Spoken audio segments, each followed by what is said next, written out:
Denmark will vote on the 3rd of December whether they will change their opt-out to an opt-in on EU justice and home affairs. But the question is if the Danes know what they are answering yes or no to. Since the implement of the most strict treaty in 1992, Denmark has had an opt-out of EU justice and home affairs. This means Denmark can take part in intergovernmental corporations. These are decisions made between the EU countries. But Denmark cannot take part in supranational levels, which are laws enforced by the EU. In 2009, the EU Justice and Home Affairs area was changed from an intergovernmental to a supranational level with the Lisbon Treaty.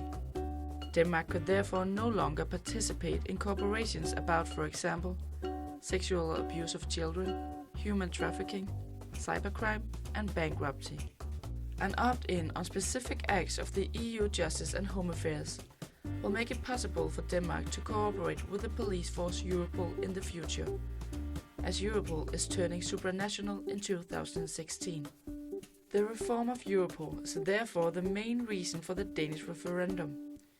A yes to the referendum means that the laws of 22 acts of justice and home affairs are handed over to EU. If Denmark votes no, it must stay out of corporations on the EU justice area. The theme for the referendum is a rather complex matter. So one can hardly blame one or two Danes if they not fully understand all the consequences of the referendum. There's a lot to understand and take into account before voting. I'm in Aarhus asking the Danes whether they know what the referendum is about and if they would vote yes or no. We have to implement some EU regulation laws. No, not the December. Never heard of it. Yeah, it's regarding the EU, and I think it's something like about the restrictions Denmark have. Yeah, I've heard something about it, but I don't really know. Yeah, we need to decide whether or not to remove this special exception that we politically have decided on having in the EU. I think I maybe heard a little bit about it on the news one day, but I wasn't really listening to it. Well, it's about like the policy about immigrants and refugees. Enhedslisten in Aarhus is aware of the fact that some Danes might have misunderstood the content of what they are voting for. I heard a lot of people thinking they're voting about whether or not we should be part of Europol or whether or not we should have a European solution to the problem with so many refugees. But that's not what we are voting about. We are voting about who gets to decide this. According to Hans Skov, member of City Council for Venstre in Aarhus, the Danes in general knows what they have to vote for, but he admits that it is a difficult subject. From my point of view, we all have, as Danes and living in a democracy, we have a obligation to be aware of what we are voting about. And that means you can take a fair decision. And from my point of view, I hope the most will vote yes, but I also take a no for a no. Henning Bang Fuglsang Madsen Sørensen wrote a book about the referendum. He thinks that for a lot of Danes, opting in or opting out will not be the focus when they make their choice. So there is a real risk that the referendum is not on European Union, Europol and all that stuff. That the basic theme for this referendum will be, do I trust the politicians? The People's Movement Against EU is campaigning all over Denmark in order to make the Danish people vote no. Vi kommer fra Folkebevægelsen mod EU. Værsgo.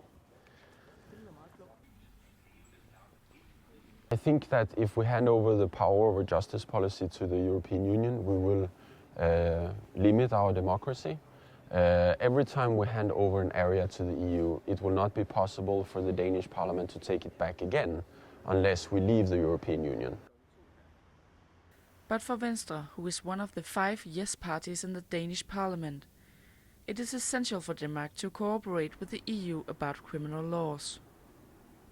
Standing outside the Europol cooperation is a big issue, seen from my point of view, because you can't do any efficient or taking care of criminals traveling around Europe, and we have to be a part of the Europol cooperation. Anne Helund thinks that a cooperation with Europol can be possible with parallel agreements. So Denmark does not have to opt in order to join the European police force. Like, even though some of the yes parties are saying, oh no, it will be a paradise in Denmark for trafficking and child pornography and so on, we will still have laws that make it illegal, and the other EU countries, they don't have any interests in not collaborating with us and our police about it.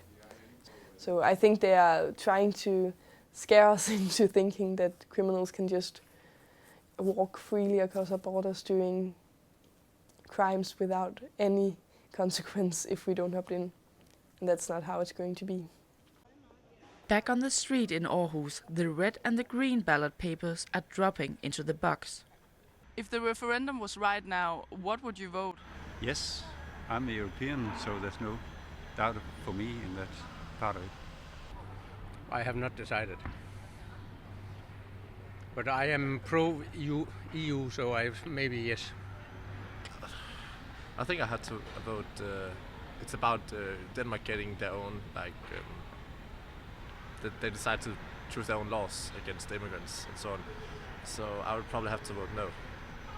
The European Union is basically a good thing, and if you can implement same rules across all countries, to a certain degree of course, it would be quite good. I think I'll do what I did last time. I see a good thing with the EU. I'm definitely gonna vote no to that myself. It's we need a little less EU and a little more Denmark at the moment, I think.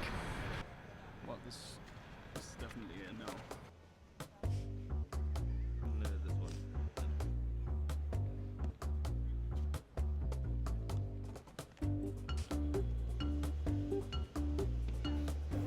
The result of the referendum will be announced the 3rd of December.